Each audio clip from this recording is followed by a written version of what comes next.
días y muy bienvenidos a la 10ª versión de la Feria de los Buenos Libros organizada por Foro Republicano.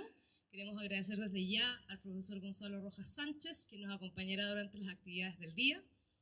Agradecer a las editoriales que están presentes, que nos acompañan hoy y que estarán en disposición de ustedes hasta las 7 de la tarde aquí en Rapalo 4322.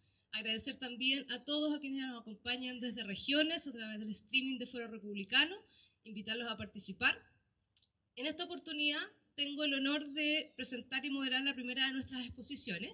Comentarles un poco la dinámica de esto. Los expositores hablarán sobre sus obras alrededor de unos 20 minutos. Luego se abrirá un espacio de preguntas donde les pediremos que respeten no más allá de un minuto para que podamos escuchar a los expositores y aprovechar el tiempo. Bueno, sin más preámbulos, quiero presentar a Juan Pablo Alessandri y Pablo Cancino, quienes nos hablarán de su libro Allende y la preparación de la lucha armada entre la vía institucional y la vía insurreccional, publicado justamente en septiembre de este año, en el cincuentenario del 11 de septiembre del año 73. Solo como una introducción, para dejarles con ellos la exposición de esta interesantísima y contingente obra, me voy a permitir citar a don Sergio Muñoz Riveros, quien también nos acompañará a esta feria, quien comentando el libro de Juan Pablo y Pablo en ex ante señaló: la obra de Alessandri y Cancino reafirmó la necesidad de que la izquierda mire la historia de frente. Taparse los ojos ante las verdades incómodas o rendirse a la mitología que adormece la capacidad crítica es perfectamente inútil. El culto a la diosa revolución fue una forma de ceguera que tuvo un costo devastador.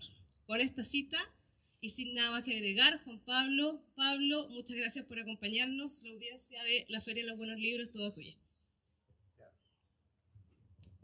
Muchas gracias. Bueno, yo quisiera introducir por qué un ingeniero civil se quiso escribir este libro, porque era absolutamente raro. Bueno, me dedico a la vivienda social y dentro de eso me topé trabajé con una EGIS porque nos presentaron los comités, que el dueño era de la 5ª generación del Partido Comunista. Y un día, comentando, cuando llegó a mi oficina, vio todos los libros que teníamos y que estaba estudiando, me dijo: ustedes nos ganaron 4-1. Y yo le pregunté: ¿qué nos ganaron ustedes? La historia, me dijo. La historia la ganamos nosotros. Nosotros, los comunistas, reivindicamos a Allende. Nosotros construimos la historia del último tiempo. Y eso fue para mí un aliciente para terminar el libro. Porque soy gerente de una empresa, tengo que dedicarme mucho a esa actividad, pero tenía que dedicarle también a terminar el libro. Y empecé a encontrarme, porque hace 12 años era más fácil. Los sistemas de internet estaban más abiertos, el Partido Socialista tenían los archivos más fáciles de bajar. Y a mí me impresionó, y quiero partir con una introducción, porque lo que revela, lo más importante para mí, el libro revelamos que el Partido Socialista siempre ha tenido oculto la sesión que designó a Allende presidente. Allende, cuando se proclama el 69, lo proclama don Arturo Esquella, que era un ex oficial de la Fuerza Aérea, que tenía muchas relaciones con Cuba, y desde Cuba, cuando estaba en Cuba, Salvador Allende, y eso lo pueden leer en el libro de Expucio, Cuarto de Siglo, desde ahí proclaman la primera vez a Allende. Cuba le ofrece todas las garantías a Allende y hasta garantía de financiamiento de campaña para que se presente por 4ª vez. Es tanto que lo proclaman no los partidos, pero el Partido Socialista acepta y vota mayoritariamente por Allende y le exige una sola cosa, porque estaba dentro de sus planes el partido dice claramente, la tesis aprobada en el Congreso Regional Santiago Sur y ratificada en el Congreso General de Chillán, dice claramente, por estrategia de un partido revolucionario se entiende la meta a la que se quiere llegar dentro del periodo histórico en que se vive, más exactamente aún el objetivo a alcanzar en vida de esta generación que integra dicho partido. Y si uno va a la tesis, va a dar cuenta de que hoy, al punto 4, el problema de las tácticas y camino hacia el poder, hacia la toma total del poder. Dice claramente, hoy día se discute mucho acerca de las tácticas pacíficas y violentas, legales e ilegales. Nosotros partimos del principio de la incorporación de la violencia a lucha de clases. Pero sigue después, el 4.14, la violencia revolucionaria es también más amplia que la lucha armada. Son las formas de violencia revolucionaria, todas aquellas tácticas que atropellan la legalidad. Y declaran, si estudian esto, declaran, a mí me impresionó cuando lo leí, declaran el gobierno de don Eduardo Frei Montalva, lo declaran una dictadura fascista que había que derrocar. Está aquí. Y no nos puede sorprender lo que fue el 19 de octubre, porque había que romper la legalidad. Es decir, es un método, porque esos partidos no aceptan hoy día afirmar que no se puede ocupar la violencia ni la ilegalidad, porque es parte de su estructura, de su pensamiento. Ahora, el Partido Socialista sí se renovó y hay muchos, pero no todos los socialistas se renovaron. ¿Y para qué decir el Partido Comunista? No se ha renovado en nada. Por eso, yo creo, por eso es congruente con que le pidiera el Partido Socialista que en ese periodo tenían que llegar a la dictadura, que lo llamaban ellos dictadura de los trabajadores, dictadura popular, claro, el Partido Comunista llamaba dictadura proletaria. Bueno, ese es un poco lo que me incentivó a terminar este libro, porque ellos lo que hicieron fue justamente nunca ceder nada, seguir siempre con su objetivo, ocupar la violencia, las tomas, y aquí está clara, es decir, en el punto 4.151, en este momento en Chile entramos en la etapa de resistencia activa frente a la dictadura contrarrevolucionaria apoyada por el imperialismo. Estamos hablando del gobierno de Frei Montalva. Es necesario y legítimo orientar a las masas en el uso de la violencia mediante tácticas tales como huelgas ilegales, ocupaciones de tierra, fábricas, escuelas, manifestaciones callejeras ya prohibidas, en la medida que la dictadura se emboza. Bueno, eso es lo que hacen. Esa es la táctica, acostumbrar a la gente a traspasar la legalidad. Bueno, y eso es lo que hicieron, porque cuando vino la huelga el año 69, en junio, 68, del Fondo San Miguel en los Andes, terminaron una toma ilegal donde pasaron armas, donde prepararon gente que venía entrenada de Cuba para reforzar. Claro que ahí la policía los detuvo y ahí después crearon la guerrilla Guayacán. Guerrilla Guayacán y que en el Cajón del Maipo. ¿Por qué la hicieron ahí? Porque ahí venían entrenando hace tiempo los helenos, que era otra facción del Partido Socialista, que eran los que apoyaban la insurrección boliviana. Y después, ¿qué hicieron? ¿Quién pillaron? A la hija de los senadores, los parientes de los senadores, estaban todos. La disculpa que tenían que ahí vivía un socialista en el Cajón del Maipo. Pero después, ¿qué hicieron? La famosa toma de Pampa y Goyen en Puerto Montt. Y todos dicen, no, es que necesitaban sitio. Estaba ese plan del gobierno de dar sitios, la operación sitio. Sobraban sitios, pero el Partido Socialista ¿Qué hizo? Exigir que no, preferían la toma para acostumbrar a la gente a pasar la legalidad. Y le decían a la gente, no, no paguen un peso, no se metan a la parte legal, sino traspasémosla. Y eso fue el desastre de Pampirigoyen, donde la mayoría de la gente que murió cuando hubo este enfrentamiento con Carabineros no eran de la toma. Bueno, le costó la vida después al ministro Pérez Zújovich.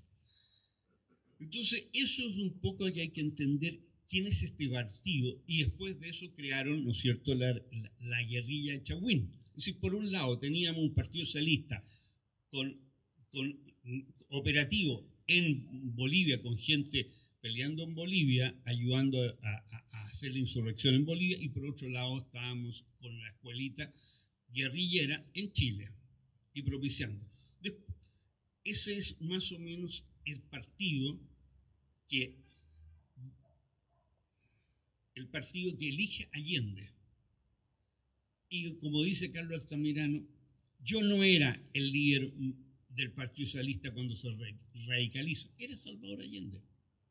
Bueno, ahora voy a dejar hablar a Pablo sobre el libro mismo, pero quería dar esta introducción para que entendieran que cuando nosotros encontramos esto no fue casualidad, porque es solo una persona del Partido Socialista de la alta cúpula, Nicolás García, el que lo ha dicho.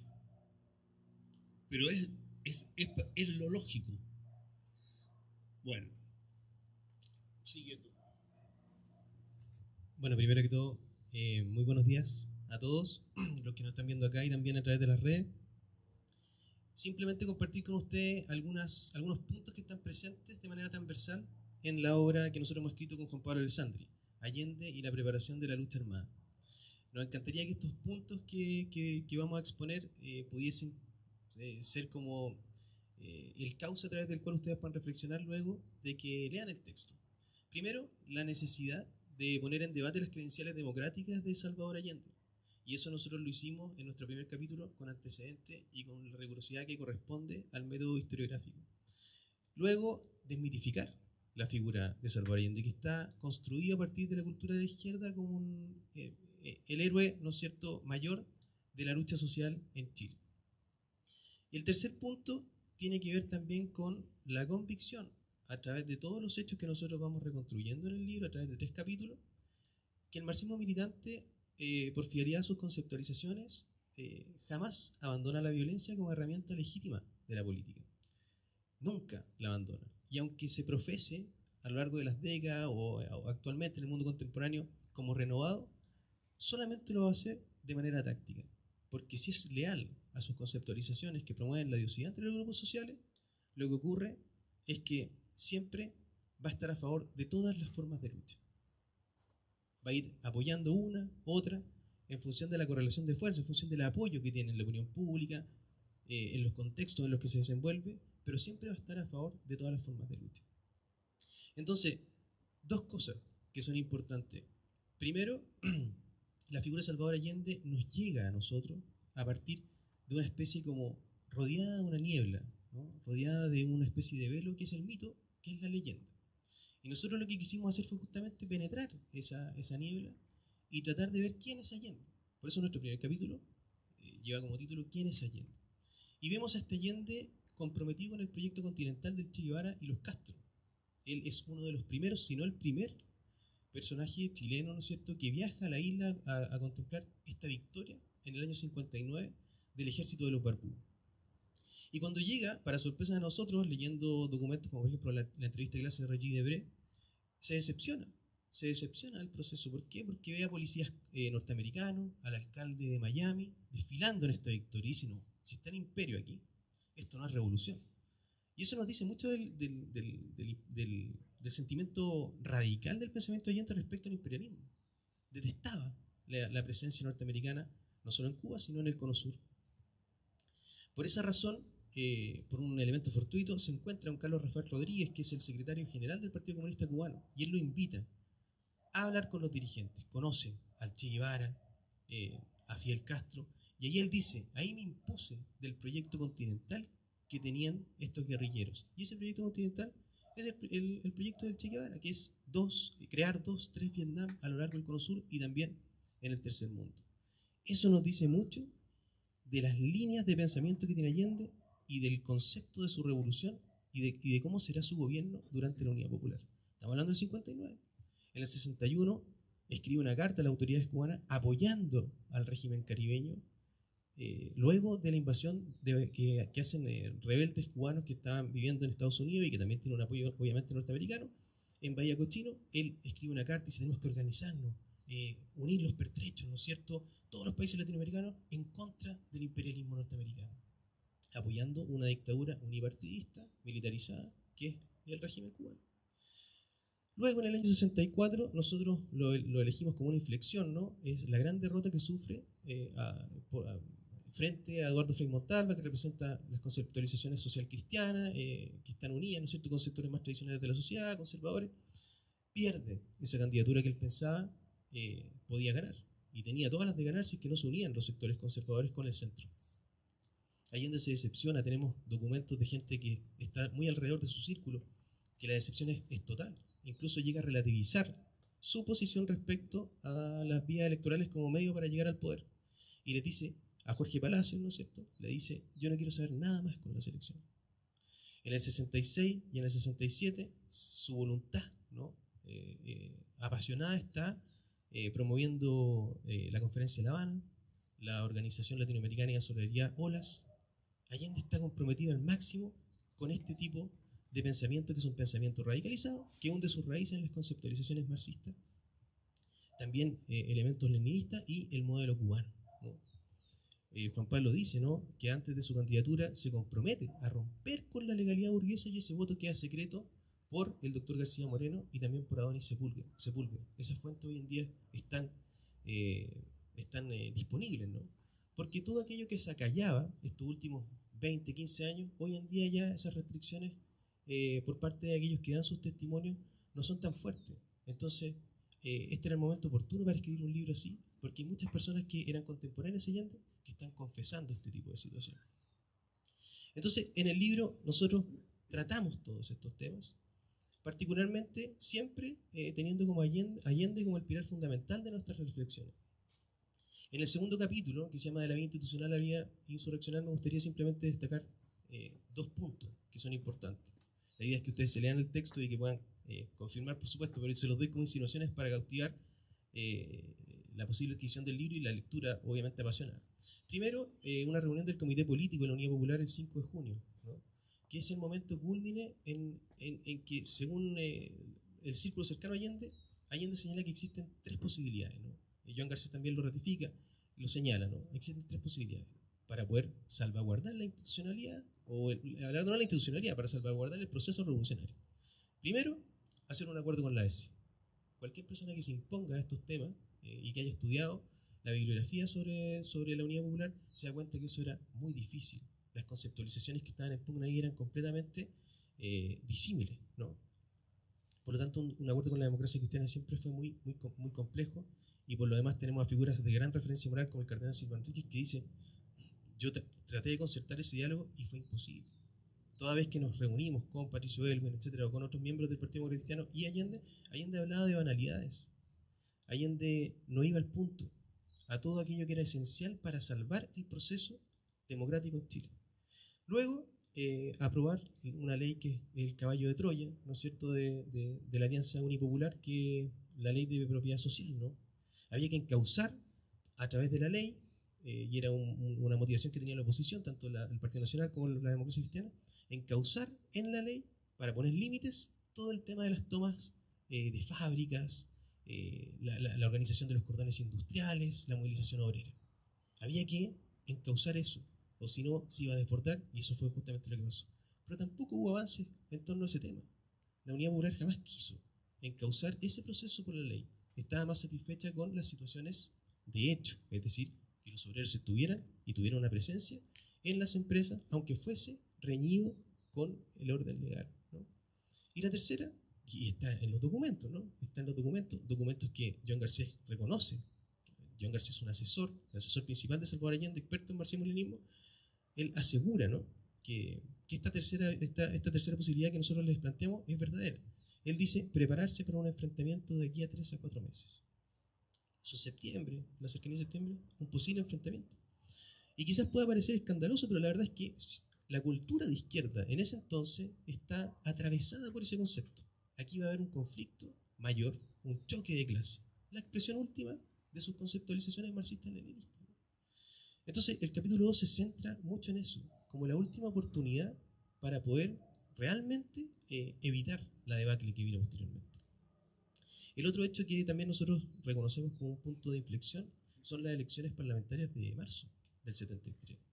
Era la última oportunidad que tenía la Unidad Popular para alcanzar una mayoría en el Congreso que le permitiera transformar la legalidad para cumplir con su promesa de transitar pacíficamente al socialismo. No se puede transitar al socialismo si es que no se tiene mayoría en el Congreso. Y no se alcanza eso. La Unidad Popular obtiene una gran votación, pero no alcanza a ser mayoría en esa instancia que es fundamental para la democracia. El Congreso es donde hay más candidatos elegidos por voto popular, entonces es una expresión del pueblo. El gobierno de la Unidad Popular finalmente es un gobierno de minorías, ¿no es cierto? Y aunque en algunos momentos haya sacado votaciones que son importantes, jamás tuvo lo necesario para transitar hacia el socialismo por una vía institucional que permitiera que las cosas no se salieran del orden establecido como se salieron, ¿no? Luego, en el tercer capítulo, nosotros tuvimos que unir fragmentos, retazos, porque la vía clandestina de la Unidad Popular es secreta, es fragmentaria, ¿no? Fue muy difícil. Por eso que les decía hace un rato que las confesiones de las partes son sumamente importantes para reconstruir esto. Y por eso una idea pero que me pareció fundamental para que el texto tuviera el valor que tiene, es la idea de Juan Pablo Alessandri de cita siempre fuentes de izquierda, cita siempre fuentes de izquierda, donde ellos digan lo que están organizando, donde ellos digan lo que están planificando. Y me parece que fue un verdadero acierto, ¿no? Además, la columna vertebral del libro, más allá de que sea un esfuerzo mancomunado de varias personas, ¿no?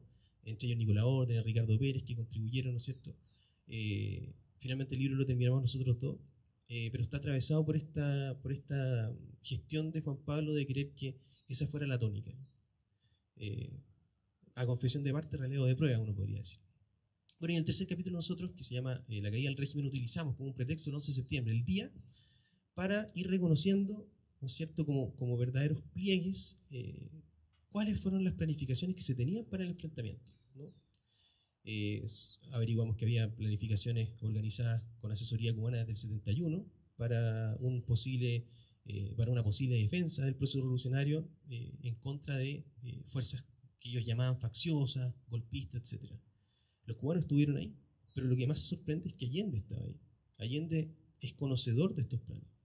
También corrige algunas tácticas, algunas operaciones. Lo sabemos por un historiador socialista, ¿no? Patricio Quiroga, que además era militante del Ejército de Liberación Nacional Sección Chile, que es el ejército que fundó el Che Guevara para todo el Cono Sur, pero que tenía su rama obviamente local. Allende corrige, Allende señala cuáles serían las tácticas más idóneas para un momento así. Lo vemos también guardando para sí el pequeño arsenal de armamento que tenía el aparato militar del Partido Socialista.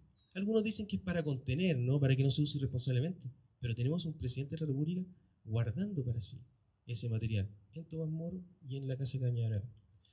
También presentamos a un Allende que realiza tareas clandestinas, ¿no?, antes incluso de ser presidente de la República, cuando ayuda a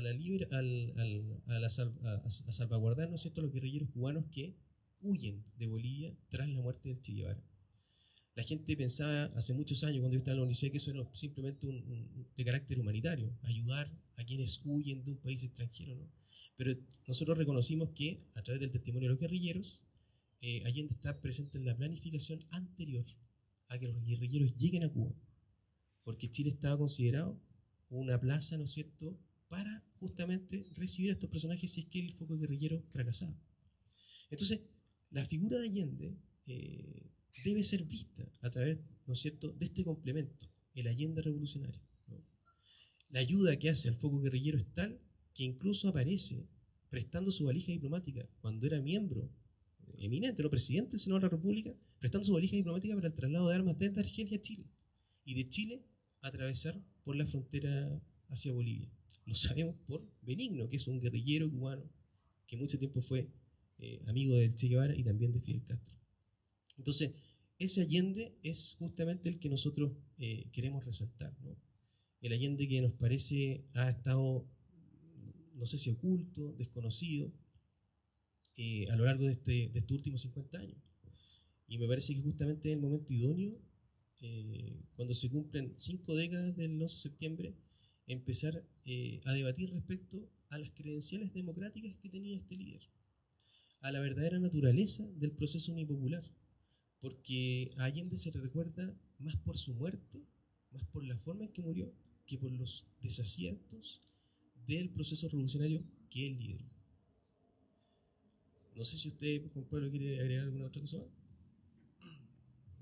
Bueno, es tan claro que querían el enfrentamiento que llegan a un acuerdo y traen un buque con armas. Buque que gracias a este país no pudieron bajarlas. ¿Por qué? Porque este buque llega el 28 de agosto. La operación UNITA tenía que irse los primeros días de septiembre. Y ahí hay una negativa tremendamente fuerte de muchos oficiales de la Marina de irse a la operación UNITA, por miedo que atacaran las bases. Ya habían tenido a principios de agosto un intento de insubordinación. Allende siempre, y también lo pusimos en el libro, deseaba esta rebelión de la marinería, de los suboficiales. Y traen este buque y no pueden bajar las armas porque está todavía la Marina. Y ellos solicitan a Allende, que siempre estuvo en contra de la operación UNITA porque era para ellos venderse al imperialismo. Esta vez se contradijo en todos sus principios y exigió que se hiciera la operación UNITA. Esta realidad fue exclusivamente, ¿no es cierto?, porque necesitaban bajar esas armas para equipar a los cordones industriales y crear el ejército estilo guerra civil española, donde grupos de obreros terminaron creando un ejército. Lo que les falló a ellos fue de que ellos pretendían de que existieran generales rojos. Y lo que pasó es que la institución de la Fuerza Armada nunca se dividió. Una de las causas también por qué no había mucho incentivo a subdividirse era por el armamentismo que tenía Perú. Del año 68, cuando derrocan al presidente Belaúnde, las Fuerzas Armadas peruanas se preparan para recuperar antes de los 100 años Arica y Tarapacá. Compran miles de tanques y cualquiera que pueda estudiar, hay un libro que es Patriota y Traidores, escrito por un militar peruano, compara la cantidad de armas que tenía Chile y la cantidad de armas que tenía Perú. Estábamos en absoluta desventaja, pero no solamente que teníamos una total desventaja militar, sino que además el gobierno de Jorge Alessandri y Eduardo Frei, es decir, casi no invirtieron nada en armamento. Y eso los debilitó mucho. Los tanques eran de la Segunda Guerra Mundial, muchos buques eran antiguos. Y eso posibilitaba para Perú una gran oportunidad si había una guerra civil. Es tanto que la embajada de Perú manda un solo telegrama: las Fuerzas Armadas no se dividieron. Ese es el mensaje. ¿Por qué? Porque ellos estaban listos, prestos a que si existía guerra civil, invadirnos. Es decir, no solamente la Fuerza Armada, al no dividirse, no solamente no causaron una guerra civil y millones de muertos, sino la destrucción del país. Ahora, también eso es una cosa que tampoco no lo escribieron al libro, hay que seguir estudiándolo, hay que leer muchos libros peruanos, argentinos, y para poder escribir ese tema.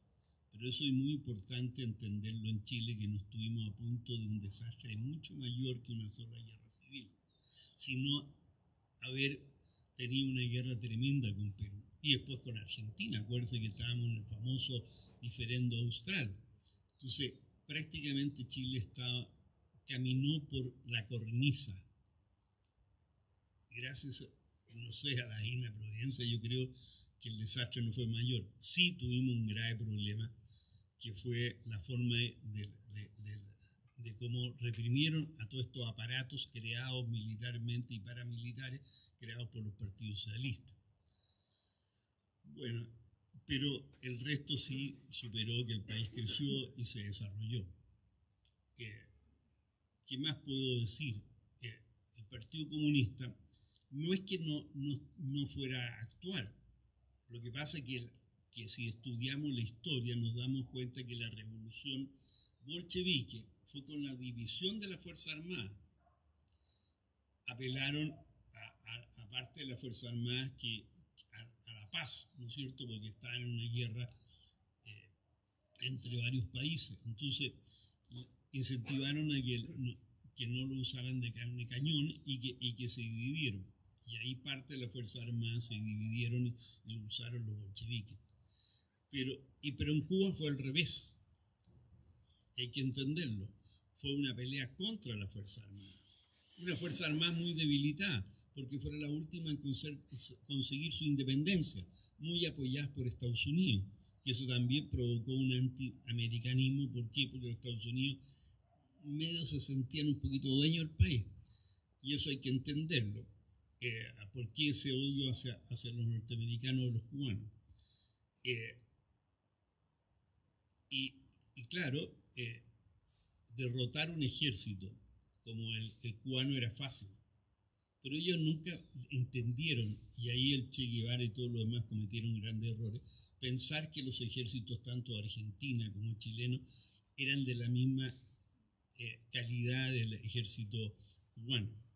Ese fue un error de ellos, pero ténganlo claro que ellos querían implantar la dictadura. Estaba siempre. Ahora, eso era su paraíso terrenal, su anhelo. Y es lo que existe de repente hoy día. Ahora, lo quieren hacer por otra vía, lo quieren hacer, ¿no es cierto?, por una vía más democrática. Bueno, eso es un poco lo que quería contar. Quiero pedirles un gran aplauso, que le brindemos un gran aplauso a Juan Pablo Alessandri y Pablo Cancino por esta interesante exposición. Sin duda, a comprar el libro, a leerlo. No sé si tenemos tiempo para alguna pregunta. ¿Sí?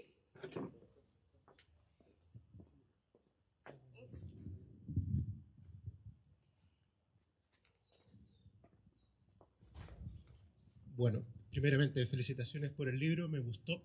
Primero porque el libro es claro, es un libro en donde hay ideas que están súper bien estructuradas, eso ayuda a leer el libro, ¿no? Realmente es recomendable para gente, ¿no?, de nivel secundario hacia arriba, en cuanto a formación.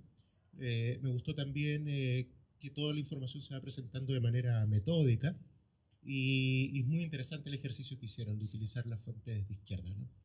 De partida, en cuanto al perfil de Allende, también me cambió mucho la idea que tenía sobre él. Hacía poco había leído el libro de Roberto Ampuero, que es El último tango de Salvador Allende, y allí quedaba como un individuo soñador y responsable, ¿no? Pero acá está bien claro que realmente su perfil psicológico era otro, más bien yo lo diría que era un tipo ladino y manipulador. Y bueno, varias cosas más se pueden decir del libro, ¿no? Pero mi pregunta es, ¿por qué habría fallado la Marina de Chile en detener el buque Playa Larga, como aparece aquí? Porque es raro, o sea, como teniendo todas las capacidades de fuego, no poder haber detenido ese buque. Y fue un proceso que se detuvo, comenzó, se detuvo, Esa es mi pregunta. ¿Qué nuevas informaciones pueden haber? A ver, yo creo que la Marina tenía sospechas, pero nunca la certeza. Ellos, lo cuenta ahí el comandante Huidobro, dice que raro este buque. Encontraban muy raro este buque que nunca bajaba la mercadería. Pero ellos no tenían la certeza que estuvieran las armas. El primero que habla de eso es Alfredo Alfayar Torrado del 2005. Alfredo Alfayar Torrado fue uno de los que, cuando matan a Ochoa, porque ahí Cuba tuvo un problema, cuando empiezan a matar, a asesinar ellos a gente que era leal a ellos, muchos se arrancan a París. Y ahí empiezan a contar un poco la verdad. Eso es el 2005, que escribe un libro que se llama El Magnífico. Después él, con un periodista francés, lo interroga y a otros más, junto con Benigno, y hacen el libro Cuba Nuestra. Cuba Nuestra. Y ahí son los primeros indicios que hablan de este buque. La Marina solo tuvo una cosa simplemente que parecía raro este buque. Además, supuestamente traía azúcar. Hoy día han habido más, han pillado más buques cubanos por ahí por el 2005, 2006, que transportaban armas en buques mercantes hacia Corea. Entonces, esto ya empezaron a hablar que esto era típico hacerlo, como el barco Ubero, que ellos usaban estos barcos mercantes para camuflar las armas y transportar. Pero la Marina no tuvo en ese minuto la certeza. Es decir, es tanto que yo te diría que muchas veces, si tú lees a los marinos, vas a ver que ellos tuvieron mucho miedo de que les fallara el golpe. Es decir, no había una seguridad que esto iba a resultar. No sabían si todos se iban a acoplar o no. Y esa es la verdad. Es decir,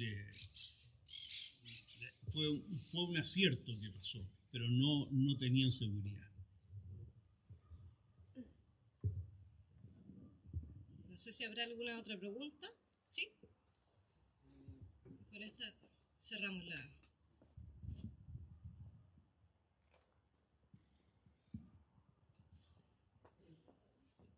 Don Juan Pablo, usted habló de un 4-1. ¿Cuáles serían los 4 y cuáles sería el 1? ¿O una forma de decir solamente? Ya, no. A ver, el que se ganó 4-1, bueno, que el golpe se anticipó al autogolpe de ellos. Ese es uno. La segunda cosa es la economía, que se les cae el muro de Berlín, se les cae todo su proyecto. Me acuerdo la intervención de Iván, me dijo, es como para ti como católico que demostraran que Cristo no existió. Eso para nosotros la caída del muro, es la hecatombe. Nuestro paraíso no existe. La segunda cosa, indudablemente, para el Partido Comunista fue el año decisivo. Y que se salió por una vía institucional, que todos votamos el año 80. Que nadie entiende por qué el año 80 dicen no, porque aquí, o sea, el año 80 se ganó porque la construcción estaba muy bien. El país económicamente el 80 estaba, les puedo decir que un obrero en ese tiempo, en el año 80, un obrero especializado ganaba $1.500 con una micro que valía 10 pesos. Era muy barato y la gente podía acceder rápidamente. Un jornal bueno ganaba $700. $700, estamos hablando hace 50 años, es decir, valía más. Yo me acuerdo que el jefe de obra me dijo, no, Juan Pablo, no se preocupe, si el plebiscito se va a ganar. Porque la construcción está muy fuerte. El sindicato más fuerte del Partido Comunista es el sindicato de la construcción. Yo relato ahí ahí relato una conversación de Héctor Hugo Cueva, con quien fue mi profesor, si quiere mi padre profesional, don Eugenio Irarraza, el gerente de Noblatur. Yo había pololeado con la hija, claro, la hija me pateó. Entonces me quería como su hijo, el hijo hombre que no tuvo. Entonces, claro, me enseñó todo.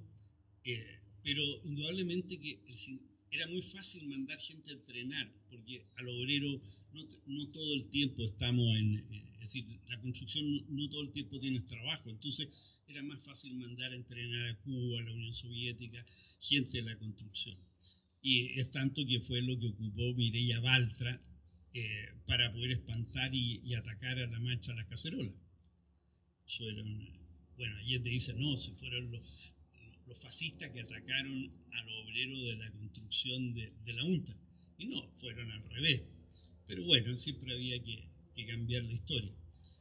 Pero, y justamente planearon eso, y por eso la acusación constitucional, porque fue una planificación de parte de la izquierda de meterle miedo a las señoras que estaban protestando.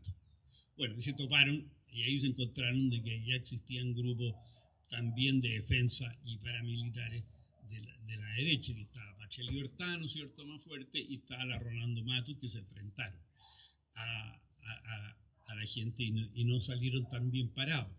Tenía un compañero del Instituto Nacional que un día, ahí mismo en esa pelea, le sacó la mugre a un gato. Y claro, lo tuvieron como 4 días preso. Un chiquillo Huidobro, Rodrigo Huidobro. Yo quiero hacer la última pregunta a Pablo. La imagen de pacifista de Allende, de este soñador, como decían, de este incomprendido, ¿por qué? Que gracias al libro de ustedes sabemos que no es así. ¿Por qué crees que perdura o logró perdurar 50 años después y hoy día ser una de las banderas de la entre comillas, democracia de izquierda? Bueno, es una pregunta difícil, pero yo pienso que tiene que ver con lo que decía Juan Pablo. La cultura de izquierda es muy responsable para hacerse cargo del pasado y se tiende a centrar en la memoria. Y la memoria es afectiva, es sensible, va haciendo concatenaciones de hechos en el pasado, a veces de manera acomodaticia, ¿no? Entonces se apela constantemente a lo afectivo cuando se refieren a la figura de Salvador Allende y se le recuerda, como dije anteriormente, por su muerte. Su muerte es poética para la izquierda, es una imagen trágica, eso es indudable, ¿no? Entonces la izquierda se alimenta del mártir y muchas de sus grandes victorias culturales son fracasos en la vida pragmática y cotidiana, ¿no? Porque la revolución inconclusa fue un fracaso, ¿no? El foco guerrillero del Che Guevara en Bolivia fue un fracaso. Incluso su experiencia en el Congo fue un fracaso. La izquierda se nutre porque ven en esas situaciones de fracaso y derrota heroísmo, y se cultiva el heroísmo, y esas son imágenes, como dije en la parte primera de la exposición, míticas, legendarias, apelan a los afectos. Y ellos han sido muy responsables en escribir sobre su memoria, en escribir sobre la historia, y por eso la historia es un campo de batalla. Y yo creo que este libro, en definitiva, viene a sumarse, a contribuir a las interpretaciones de manera rigurosa, sistemática. Pero es necesario que se haga más. Es necesario que este libro no sea uno, no sea dos con el libro de Daniel Massuy, sino muchos más. Y para eso se requiere apoyo, se requieren también historiadores que estén dispuestos a hacer esa tarea. Pero yo pienso que es eso, el trabajo responsable y sistemático que ha hecho la izquierda para reconstruir su pasado, ¿no? Y en definitiva con perspectivas que son militantes, nostálgicas, ¿no? En el libro hay unos extractos que señala eso. La izquierda ha dejado ver su lucha ideológica en la historia, instrumentalizando la historiografía un poco para hacer reconstrucciones que son cómodas, ¿no? Muchísimas gracias, clarísima la respuesta. Quiero invitarlos nuevamente a despedir a Juan Pablo Alessandri y Pablo Cancino con un fuerte aplauso. Invitarlos a adquirir el libro, a leerlo, comentarlo. Y aquellos que están en Santiago, invitarlos a la Feria de los Buenos Libros, acá en Rapalo 4322, y a quienes acá nos acompañan en regiones, a seguir en los streaming que vienen a continuación. Muchas gracias.